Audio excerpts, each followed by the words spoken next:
여러분 안녕하십니까? 뉴스데스크 강원입니다. 대기 불안정으로 도내 전역에 국직선 비가 내리다 그치기를 반복하고 있습니다.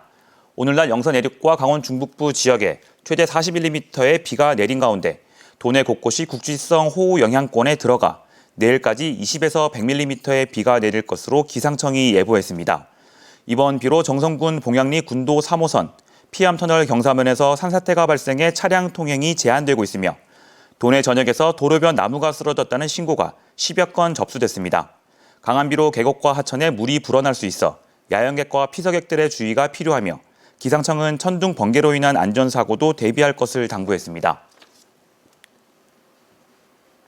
강릉 도심에서 문화제와 함께 여름밤을 즐기는 11번째 강릉 문화제 야행이 열리고 있습니다. 600대 드론이 선보이는 드론 강릉 문화제를 그리다를 비롯해 강릉 이명관 산문, 대도읍 관아, 서부시장과 축제가 어우러져 도심을 빛내고 있습니다. 홍한표 기자가 둘러봤습니다. 600대의 드론이 강릉의 밤 하늘을 수놓습니다. 마을의 처녀가 불산사지 석천에서 물을 마시고 잉태해 대관령 국사 성황당신 범일국사를 낳았다는 스토리를 화려한 라이트 드론으로 표현합니다. 환하게 밝힌 강릉 대도읍 관아의 빛은 담장을 넘어 강릉 구도심을 채우고 있습니다. 코로나로 인해 가을에만 진행했던 강릉 문화제 야행이 4년 만에 다시 여름 축제로 돌아왔습니다. 드론 나이트 쇼, 또 강릉의 무형문화를 보여줄 수 있는 무형문화 대향연, 그리고 다양한 체험, 놀거리, 볼거리, 또 먹거리가 같이 어우러지는 시민들의 축제로 기획하고 준비하였습니다. 가야금 3중주로 단아한 공연이 펼쳐지고 관아 안팎에는 전시와 놀이마당, 체험 행사도 풍성하게 마련됐습니다. 하시는 분들은 좀 금속 자체를 좀 처음 다루시다 보니까 좀 생소하시는 분도 있고 좀 재밌어 하시는 분들도 있고요. 그리고 하시는 분들의 만족도가 많이 좋으신 것 같아요. 축제하면 빼놓을 수 없는 먹는 재미를 위해 서부시장 일대에는 푸드트럭, 맥주거리, 주막 등 다양한 먹거리 부스가 마련됐습니다. 또 빛의 터널을 걸으면서 공예품 등을 구경하고 사고 파는 저작거리도 펼쳐졌습니다. 문화재가 밀접한 강릉의 구도심에서 시민들은 문화의 향연을 마음껏 누렸습니다. 강릉 문화재 야행에서는 국가유산 국보인 강릉 이명관 산문도 만날 수 있습니다.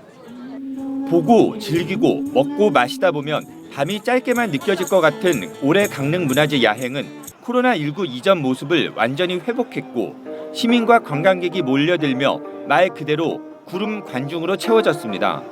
나와서 같이 공연도 보고 이제 개막식도 보고 이러니까 사실 드론 쇼도 너무 화려하고 처음 왔는데 너무 이쁘네요. 하여튼 강릉은 우리나라에서 최고인 것 같습니다.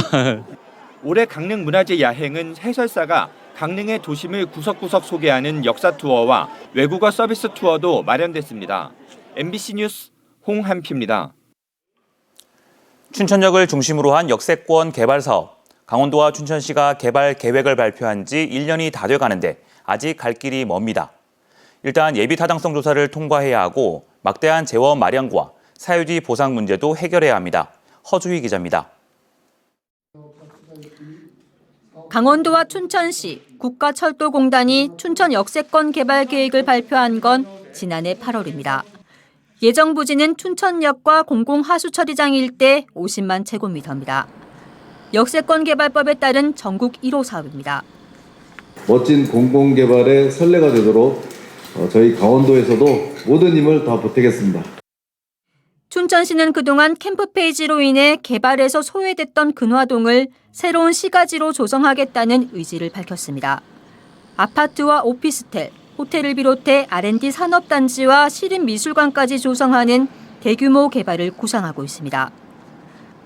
청년들이 주거, 직업, 여러 측면에서 춘천에 머물 수 있는 그런 획기적인 전기가 마련되지 않나 그렇게 기대를 하고 있습니다. 그런데 전체 개발 예정지의 30%가 사유지입니다. 공공하수처리장을 포함해 시유지는 26만 제곱미터, 사유지는 15만 제곱미터, 철도 부지를 포함한 국유지는 9만 제곱미터입니다.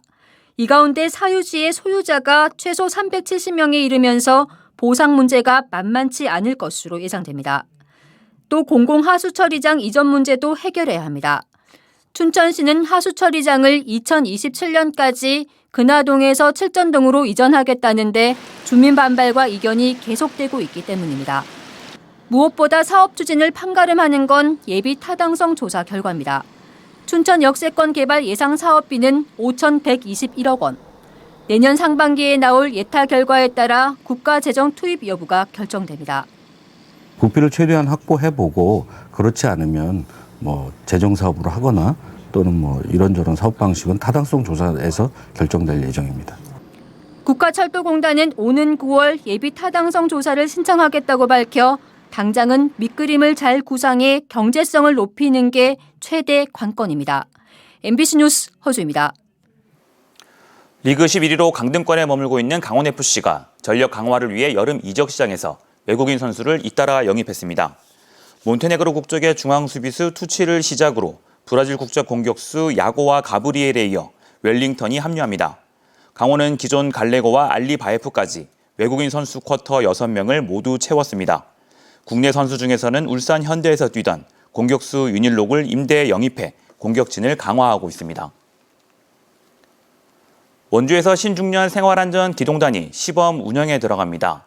생활안전 기동단은 노후주택이나 노후 건물에 직접 방문해 전선이나 콘센트, 가스 차단기 등을 수리하는 등의 안전 점검을 통해 각종 사고를 예방하는 역할을 하게 됩니다. 원주에서 활동할 기동단원은 전기와 가스, 건축 소방 등 안전 분야 자격증 소지자나 5년 이상 경력이 있는 50대 이상 중년 18명으로 구성됩니다. 생활안전 기동단 운영을 위해 강원도와 국토안전관리원, 가스안전공사, 전기안전공사가 업무 협약을 맺었습니다. 올해 상반기 강원 지역 연안과 국제 여객선 이용객이 소폭 늘었고 국제 여객선 물동량은 크게 늘어났습니다. 동해지방해양수산청에 따르면 올 상반기 강원 연안과 국제 여객선 이용객은 13만 6천 명으로 전년 동기 대비 4.6% 늘어났습니다. 화물 수송이 가능한 국제 여객선 물동량은 중고자동차와 중장비 등이 크게 늘어나며 전년 동기 대비 15배 늘어난 19,429톤을 기록했습니다. 뉴스를 마칩니다. 고맙습니다.